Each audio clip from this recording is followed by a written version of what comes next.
Prime View TV. New media with a difference. Enough is Enough, Soro Soke is the show dedicated to debate and discussion towards a better Niger for all of us. One day, our Niger go good. Now so then they talk good. One day, our mumu go do. Now so we talk.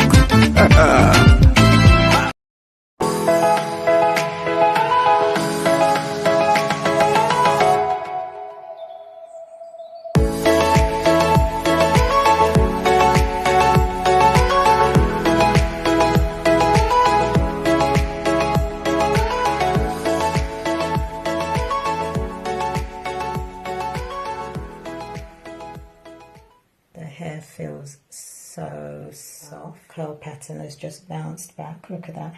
Without any product in the hair at all. When you use Sherma Haven's natural hair care product line, your hair flourishes and becomes the main attraction. Good evening, ladies and gentlemen, and my name is Femi Oke, the founder of Better Niger. Welcome you to another show of Enough is Enough, Soro Soke, coming right now live and direct from Egypt. Agadir in Egypt. It's a lovely town. It's a lovely tourist resort. I'm sorry about the delay and the lateness in this show, but we had some technical issues. So I want to say once again, good evening, ladies and gentlemen. Welcome to our Enough is Enough Soro Soke online show, sponsored by Better Niger. I'm your host, Mr. Femi Oke. Welcome you to the show dedicated to debate and discussions towards a better Niger. So my guests via StreamYard tonight are a number of them. We have a new guest, is Adeni Daudu. I wonder if he's in the studio. Adeni Daudu. We also have Victor Osakwe. We have Reverend Gabriel Olusoya. We should be having Dr. Olufemi Obakanwi. We have Ni Adewoye as well. Good evening. Good. Where is okay, there's Oladeji. Well done, Oladeji. Good. I don't know if we've got Rose Peters or Temitayo Agema Okuboyejo. They should be maybe joining later. So welcome to the show, all of you, to the show. Enough is Enough, Soro Soke. Hi, how are you? Okay, so the question we should be delving into today is as follows, and let me just put it here, is Japa. We're going to discuss Japa syndrome. So I'll be asking Nigerians, excuse me, do they want to Japa? Have you already Japa'd and maybe you're Japaing and Jiyaing, or have you Japada back to Nigeria? And how do we harness the diaspora advantage? This is basically what we're looking at. We're behind schedule. You can contact us on our Prime View Television, YouTube, and Facebook handles, and you call in with questions and comments on +44. Oh, actually, you can't really call in right now because where I'm in Egypt, they've actually restricted WhatsApp calling, so you can't have any WhatsApp calling in Egypt right now. So I'm sorry, you won't be able to call in, but you can link in on the Facebook, YouTube, and X handles, okay, and also at betterniger.com. So let's start by asking. I want to go through to the my guests and start one by one to ask each one of you: are you part of the Japa Brigade? Each one of you, I believe you're all in the diaspora, so I would assume you've all Japa'd at some point. Let's start with you, Victor. Where have you Japa'd to? So yeah, thank you very much. So I currently live in Berlin, Germany, and I've been here for about 9 to 10 years. And unlike what is now becoming mainstream now as Japaing and stuff like that. So I actually came here to actually study, seeking better, more say education in advanced countries and better skilled. So these were the motivations for my living then, which also started while I was doing my bachelor's. And so far so good. I would say it's been great. It's like one of the best decisions I've made, and yeah, I have like no regret one bit. And yeah. Okay, fantastic. Let me go on to Reverend. Reverend, you're one of the um, senior. Well, you one of the senior Jaguars, are you? Well, I'm not sure whether. Thank you, Femi. I'm not sure whether I want to say Japa thing because I'm not in the era of this Japaism. I've been around for almost 20 years, so and that was after my illustrious career in the banking. So, Okay. uh, Whether yeah. sorry, so whether you Japa today or you Japa yesterday or you Japa tomorrow, you are still part of Japa generation. Okay, definitely. Yeah. Yeah, you may say that. You may say that. Yeah, apparently. Yeah.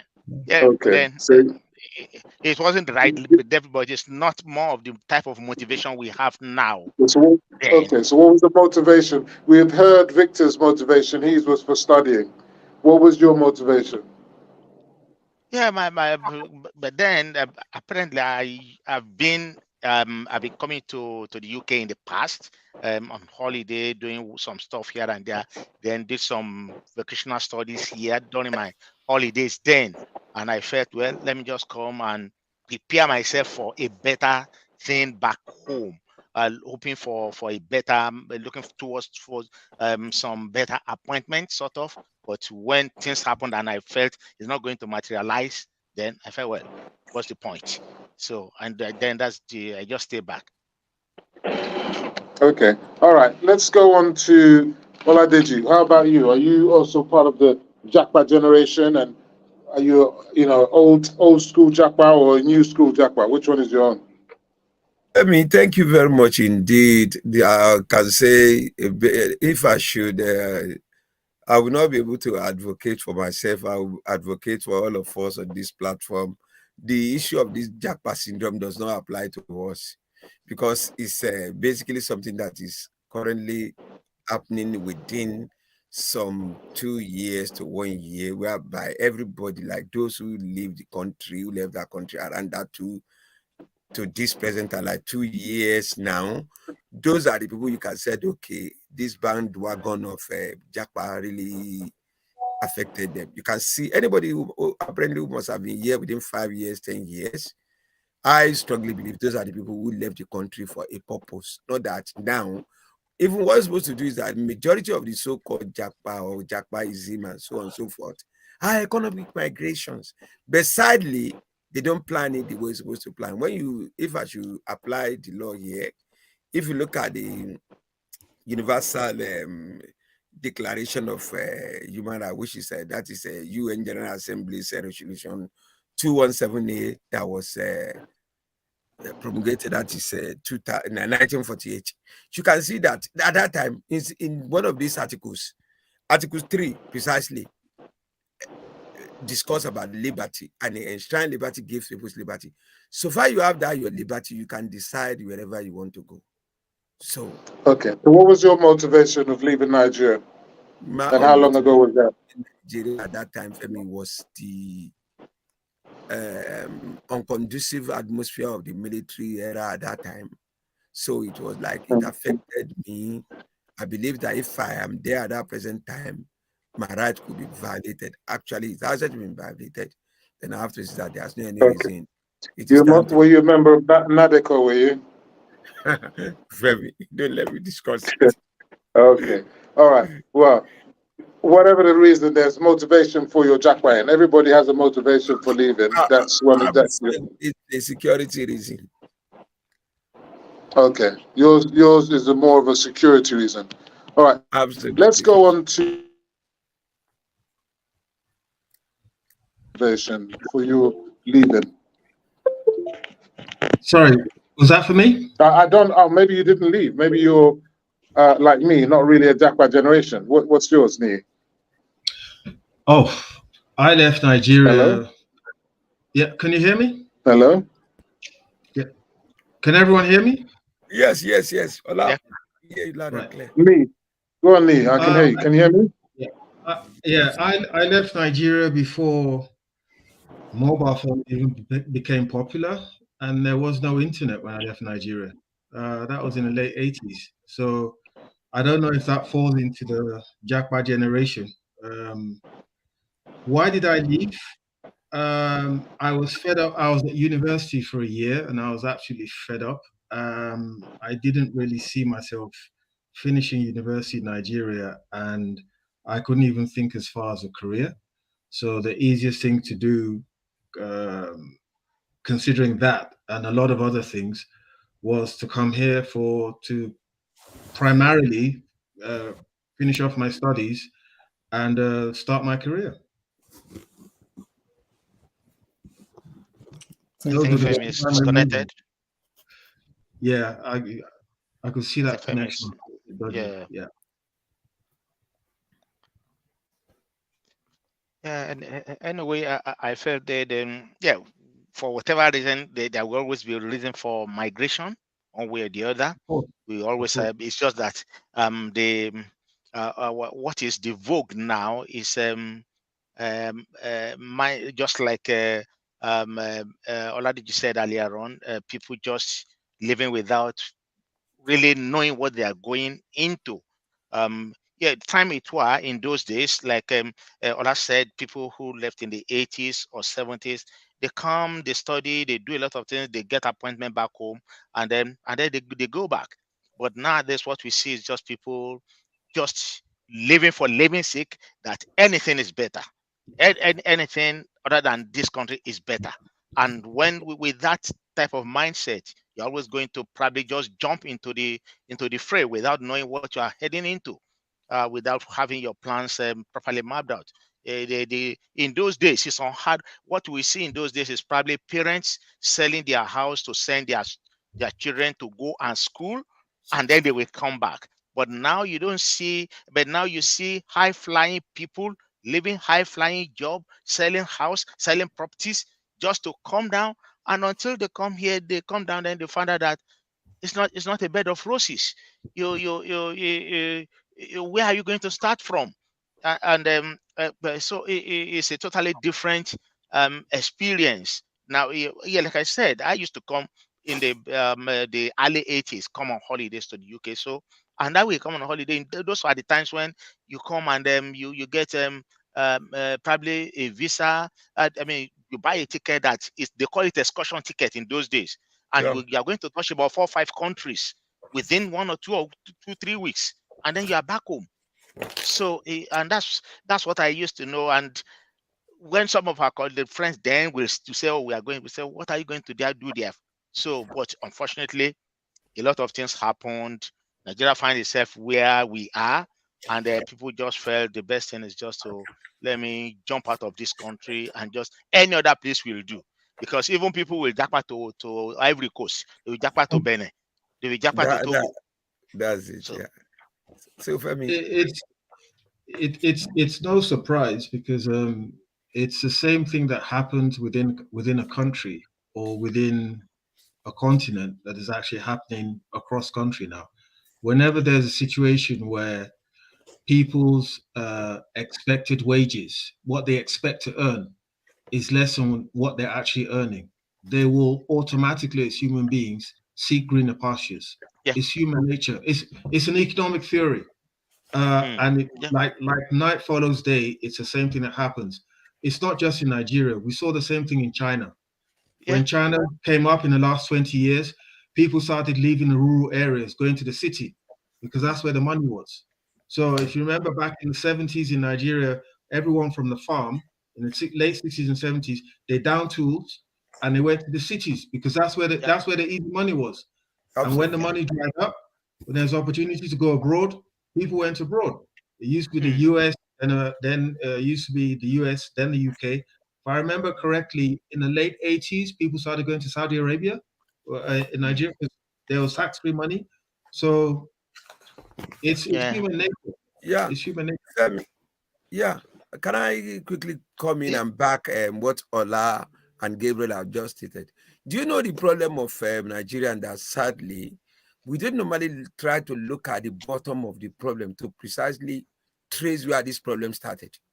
As Ola rightly said, if you remember, this problem began in the 80s, and this is where it began. If you can remember 1979, We remember that for a very long time, Nigeria had this kind of a very long military rule. Gowon itself, General Yakubu Gowon, took a whooping more than 9 years from the lives of Nigerians. So in that 1979, no, sorry, before 1979, when you look at Gowon, you know Gowon was he was attending the OAU conference in Kampala in 1975 when his government was toppled. At that time, when that government was toppled, Femi, Muritala Mohammed came in, the genesis of all what caused this thing, and if it's not been addressed, basically it will continue.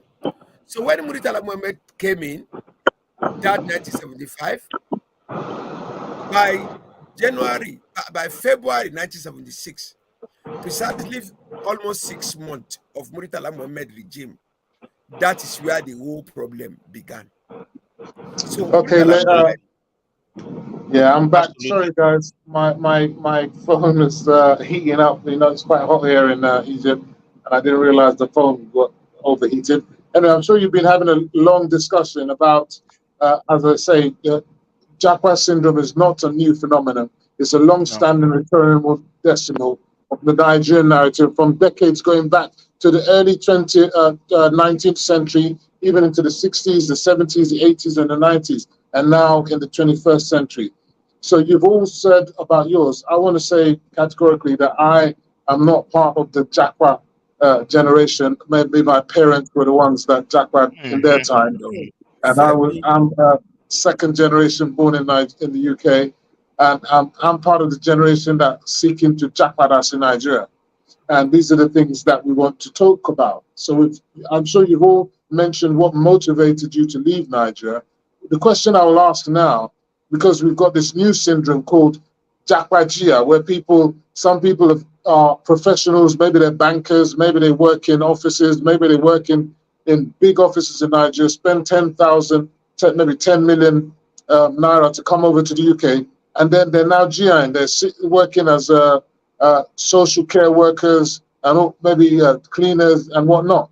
So what about that problem now? People who have got skills have come over to the UK and they've become, they're almost in depression now. What do we say about that? Who wants to talk about that? The Japa-Jiya syndrome. Before you came in, I was actually trying to explain uncertainty, maybe due to the breaking of transmission or perhaps communication. Yeah. The issue of that Japa, how you are looking at it, I strongly disagree with you. Because when you see like the era of that time, don't say it's Japa because they are living with a purpose. That's why I try to defend every one of us on this platform that those who leave Nigeria, don't count those who left before this present, between 2 years to this present time. They are not really Japa. Even those who said they are going to study. Between us, we know that study was not that motive. We know that in that period of before 80s, it's a very common phenomenon that every young Nigerians like me now, then, you want to go to Nigerian Defense Academy. You want to travel abroad to go and study. Any purpose of leaving that country at that time is not for any motive than to go and study. Except those who are in the business. Those who are in the business world, they want to travel to Italy, travel to Spain, travel to Korea, travel to Japan, and buy whatever they are good, any business they intended to do, and come back to Nigeria. At that time, Nigerians are living for a purpose. Femi, are you getting me? So, but the problem of what caused the present situation now, the so-called Japa that is happening between 2 years to this time now, this is the real Japa. And it's economic migration. People are moving. But those who found themselves in a situation whereby they are regretting are the people. For instance, I want to tell you, 2 weeks ago, somebody called me from Nigeria and told me that he intended to come to UK, and the person who is planning it for him, I told him that he can get 2 jobs, and that 2 jobs, at least that first job, he will be saving £2,000 a month, and he believe that 2,000, he will not touch it, he will just be sending it home. And for that 1 year, the other 2,000 that he can get in the second job, he will stream it down and make sure that he doesn't spend more than 1,000. And I told him, I said, look, this He said, for you. But by the time you get here, you are on your own. And he now say it to me. He says it's a very common phenomenon for those of you living abroad not to encourage people. That's where I said it the other time that you people don't want people to come. And the man, I told him not to seek any advice from anybody who live abroad. So Femi, when we proceed for that, I will try to explain the reason. Okay. Yeah. Well, I haven't, as I said, I haven't lived in this country for in the whole of my life. 56 years old now. I've seen many people jackpotting. I don't follow that philosophy that jackpotting is just happening now, because I saw the people that came in the 80s. They were definitely jackpotting from austerity measures. I saw the people that left in the 70s who were jackpotting because of Biafran War and all other things. People have been jackpotting and they continue to jackpot. People jackpot in the 90s because of the military rule and, of course, the sanctions against Nigeria. The economy, in fact, the economy of Nigeria has always been epileptic. We have this idea as if to say the 70s and the 60s was great. Actually, it wasn't that great. And many people actually came over to study, actually came over and actually got stuck, because some of them were funded by their governments, and then all of a sudden their funding got stopped. So they had no choice. They were stuck. They couldn't even go back to Nigeria. Their funding was stopped. So this jackpotting is a very big issue. But anyway, we've done many studies about there have been many studies about the motivations behind what made people come to the UK in the first instance. And the most recent lot of jackpotting is mainly because of family. It's the studies, and they had a video I've not been able to play. I'm not sure if they've got it in the studio. I'd love them to play it, which shows you that the majority of people that left over migrated to the Europe, if they're Europeans, they came mainly for work. But people of African descent, and most of those, they came because of family motivations. Maybe they thought it was more secure in the UK or Europe or Canada bringing up a child than it is in Nigeria. What would you say to that? Let me say, Victor. Now I know that you're a young father. Is that now a motivation for you to stay in Europe rather than to Japada to Nigeria? So can you repeat your question again? Now I said the studies show that majority of Nigerians that are actually coming over to UK, Canada, America, wherever, are not coming to study. They're actually now coming for family reasons, because they want to bring up their kids in a secure and well developed environment where they can progress, which they think they can't progress in Nigeria. So has that become a motivation for you now that you're a father, that you don't want to jackpot out to Nigeria, you now want to stay over here? Okay, yeah. So I think there are the two things. So first is that like some people in the studio have said, there are some people that migrated and probably had this intention of maybe building businesses, finishing education, getting positions back. I have one or two friends. I have someone that did that got this scholarship, Chevening scholarship, and Chevening scholarship, you have to go back for minimum of 2 years. So I have someone like that has won Chevening, and they are back, and she's doing very well. So so you have this kind of situation, and the ones that come on their own, and if they want to go back, yeah, I have also one or two people that have also gone back on their own without being deported or forced like that. So people with different motivation, but the ones that are staying back also, like you can say, if someone like me, I think the Nigerian is not very conducive again, and the kind of education we got, you can actually have that. I was having a conversation this evening, and they told me that I saw Soludo said he has approved free tuition for people in primary school. Then in secondary school, they pay this amount of money. And I was asking that, really, are people paying for school fees? Are people paying for school fees in Nigeria, primary and secondary school in Nigeria? Because they are supposed to be free. Because if not, if you're paying, then you're discouraging people. So if you cannot even guarantee these levels of education for free, then what are we talking about? if people don't even use their money to go, it means that the few people that could afford it is only what you're going to get. So we are actually not building the right system already, and it's also not encouraging. So I was asking that, are people paying for primary school in Nigeria now? Like, what's the function of government of this whole thing? Like, not even secondary school now, but which I still mentioned that Tinubu paid my WAEC for my WAEC when I did WAEC. So I'm going to say that. And you're completely against Tinubu after what all that is done for Oh, you. yeah, okay, so you pay for my wife when I in Lagos. So yeah, but now come on, even primary 5, primary 6, GSS 1, and they have to pay school. So yeah, people have different motivations and people that wants to go back. But I know a lot of people, it doesn't actually want, they can't contend with that system again with the kind of, say, like I said, not even private school now. So and they have every reasons to really go and actually stay back in a place that are more secure and where they can actually build their family. Maybe when you go around, or maybe you're still coming back with the question of those that are Japada, or those that are being deceived, or those that are regretting. Yeah, I don't know if I want to talk to that, or maybe it comes back, and I'm just going to stop there. Yeah. Okay, let me go back to Reverend. Reverend, you see, a lot of people have come over. Some people got stranded.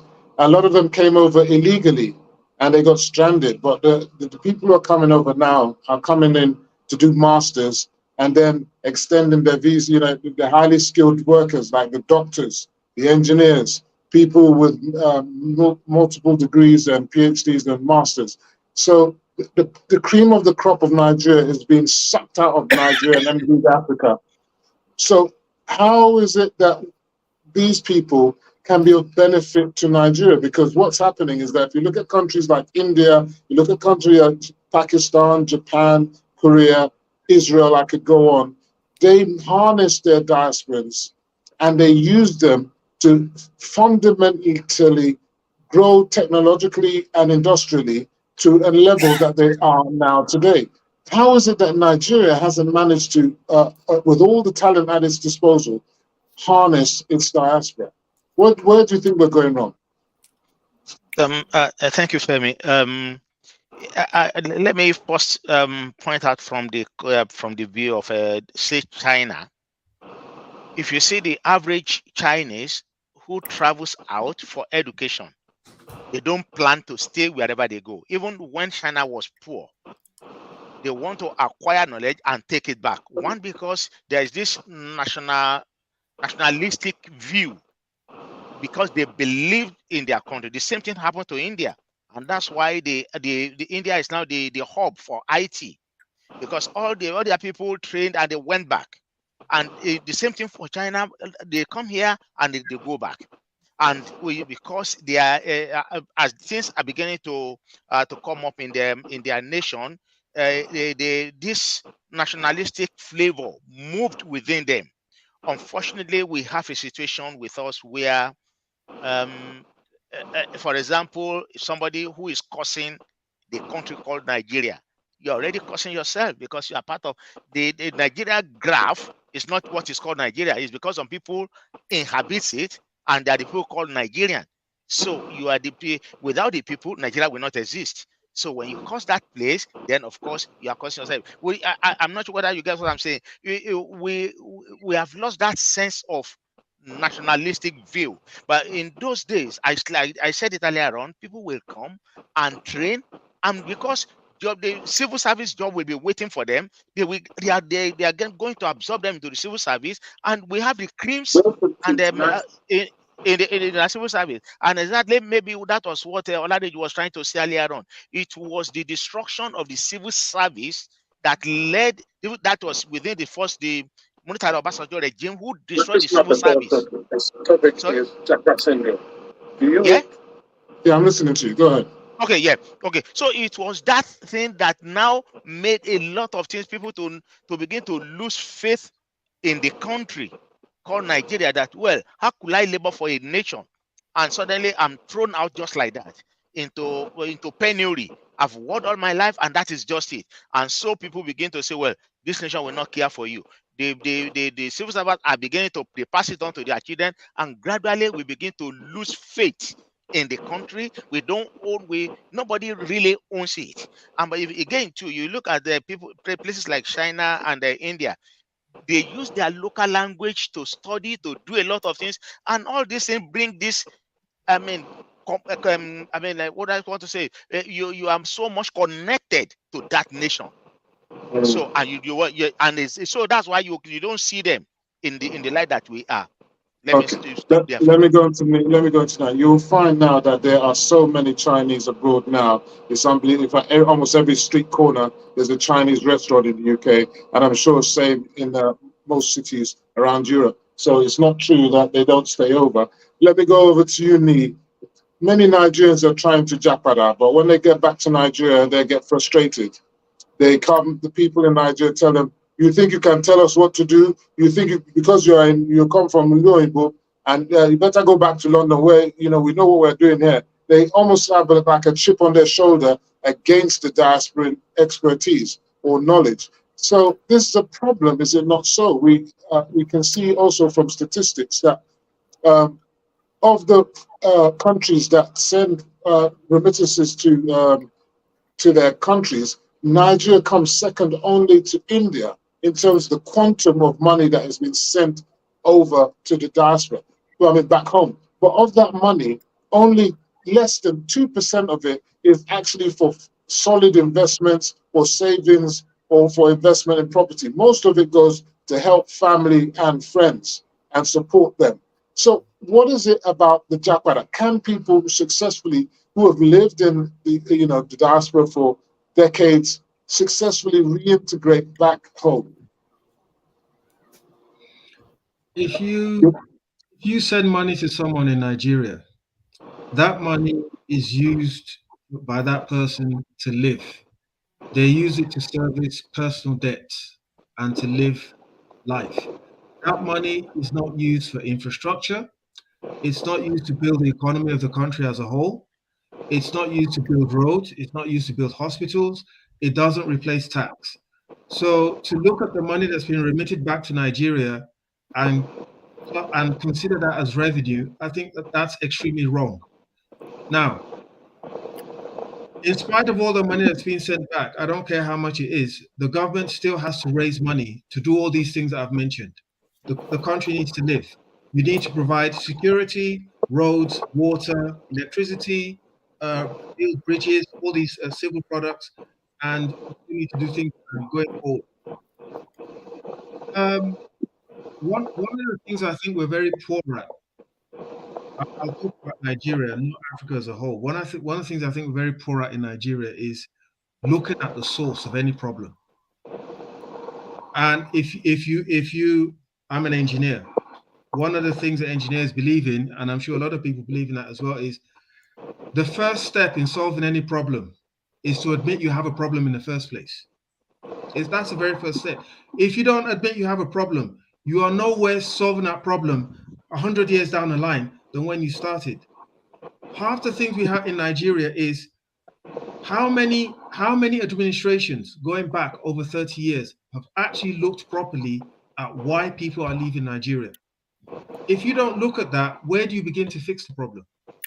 Yeah, we can say other people leave their own countries and they stay there, but are they leaving for the same reasons that Nigerians leave? Our problems in Nigeria are unique to our country. Have we looked at our problems as they relate to Nigeria and say we're going to solve them the Nigerian way?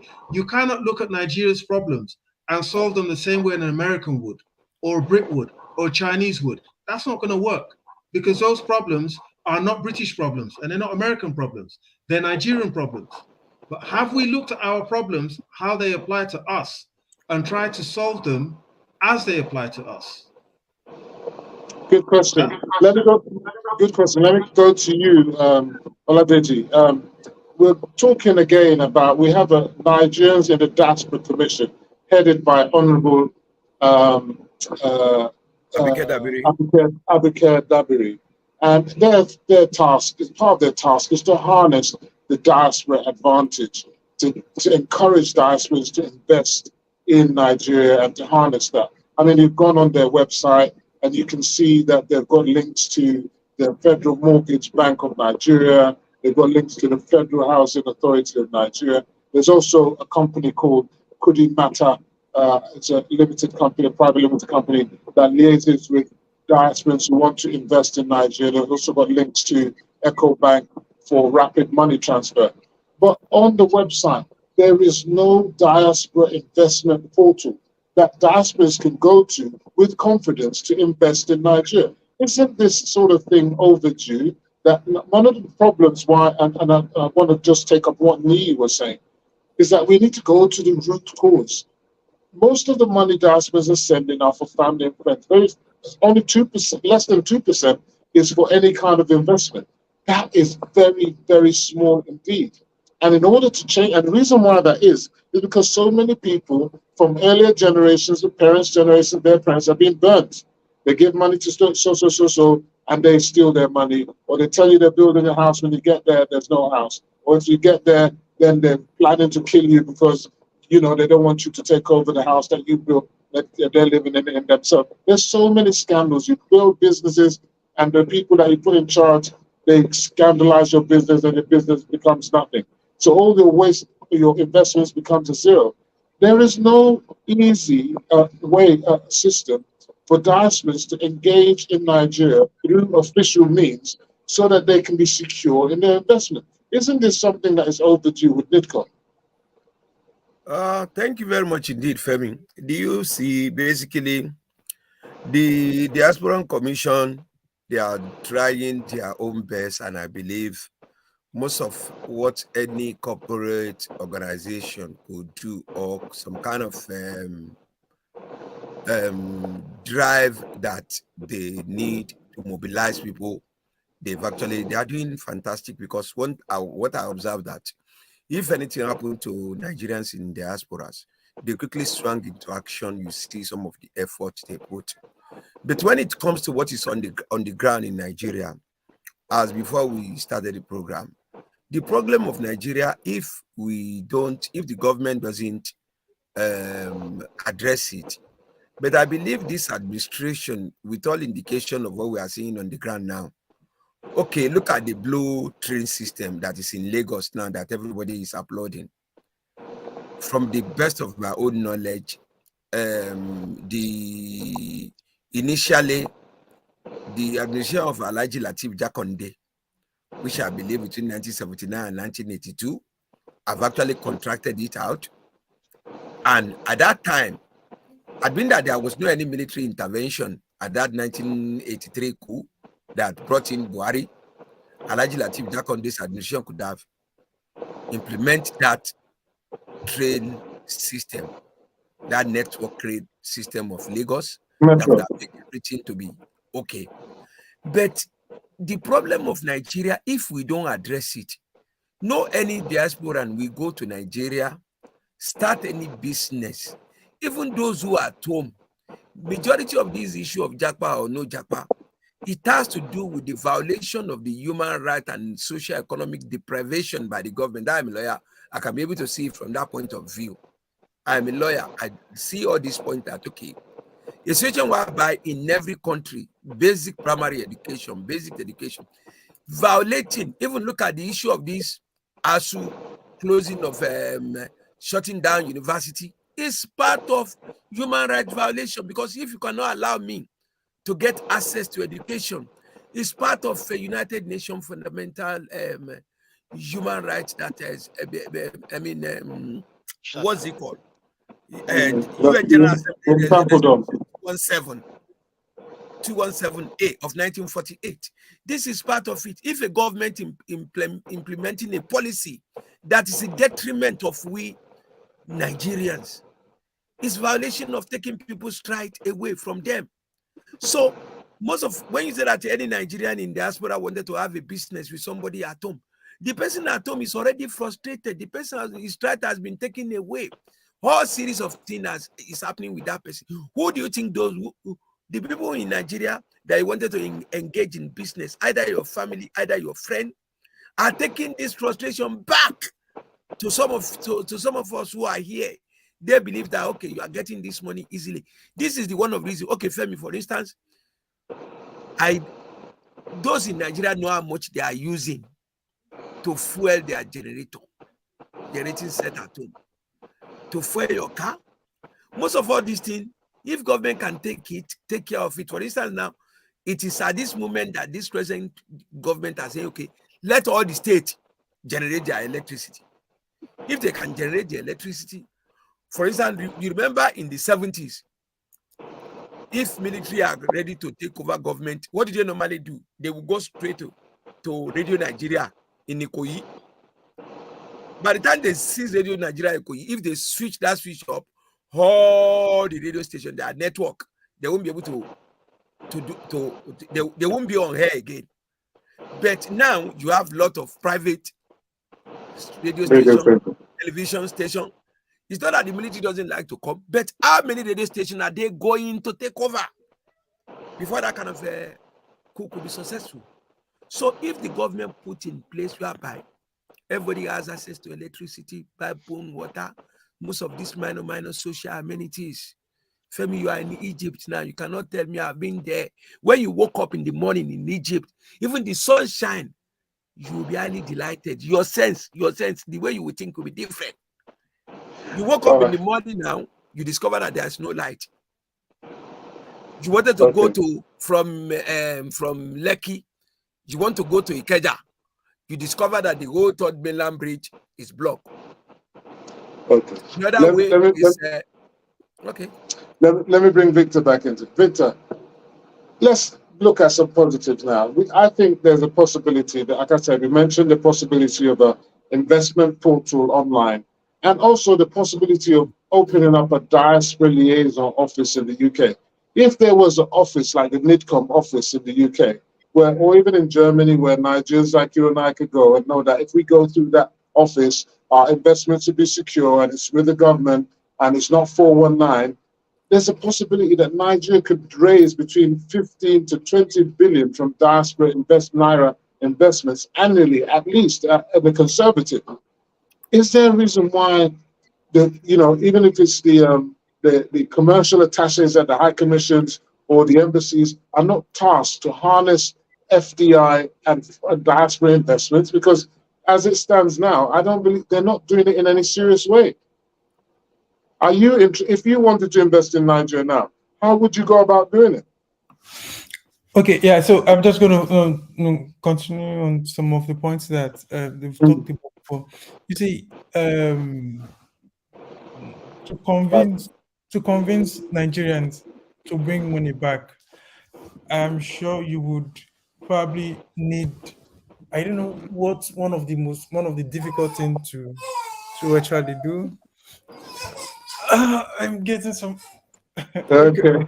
Yeah. So, but yeah. So that's one. The reason being that they've not been kind of truthfulness and straightforwardness even on the part of the government. First of all, you want to get people to bring money in and you're not even allowing them to vote. That's one. So you don't actually trust me enough to actually decide who becomes the leader of the country. That's one. Then secondly is that how is the country being run? There's still this thing of maybe I have to come back. I need to. Okay, no worries. Put that hold. Ladies and gentlemen, you're still watching Enough is Enough as Soro Soke. I'm with my guests in the studio, Victor Sakwe. We have Gabriel Olusoya, Lee as well, Adewoye, and we have Reverend, Oladeji Daudu. We're going to have to cut this show short. I mean, we're going to have to continue again because we started late. And I've got an engagement to go to now. I'm here in Egypt. But before I go, I just wanted to ask one last question on current affairs for you all. Let me just put get onto that. And then we'll most probably repeat this show and have a full hour discussion because I think there's more to talk about on this diaspora thing. And I think we need to really focus on it so that we can change the narrative in Nigeria and help and let the diasporans do something positive in Nigeria. Now, on the current affairs question I wanted to ask you, let's see. Okay, good. We know that President Tinubu was in New York. He met with world leaders one-on-one, and he gave a memorable speech at the United Nations General Assembly. Tinubu's also rang NASDAQ closing bell. What are your impressions? Anyone got anything positive to say about this? I'm not sure Nee has anything nice to say about Tinubu. I'm on a promise to be very nice about Tinubu today. So the best way I can be nice about him is not to say anything at all. All right. Anyone else got anything positive to say about that? Our president was in America. He spoke on behalf of Nigeria and he spoke on behalf of Africa. I thought he spoke well. Femi, I think, can I make a brief Yeah, go ahead. As we are about to draw the curtain of this show. Basically, I strongly believe that is kind of a sign of acceptance, an indication of Nigeria is getting its lost glory back. That is, for instance, at the stock exchange, where he was allowed to perform some kind of a vital role. I will use that language, vital role. Because initially, I don't think at that stock exchange, none of our past leader has been given that kind of a privilege that they haven't been given. And the one at the United Nations General Assembly, that's a very common phenomenon. Babangida has been there, many people has been there, even Buhari has been there. It's part of a global UN resolution whereby everybody will come because we have a permanent representative at the United Nations and we are part of the UN as a country. And also, but I think that indicates that sign of being well acceptance. That's it. It's commendable.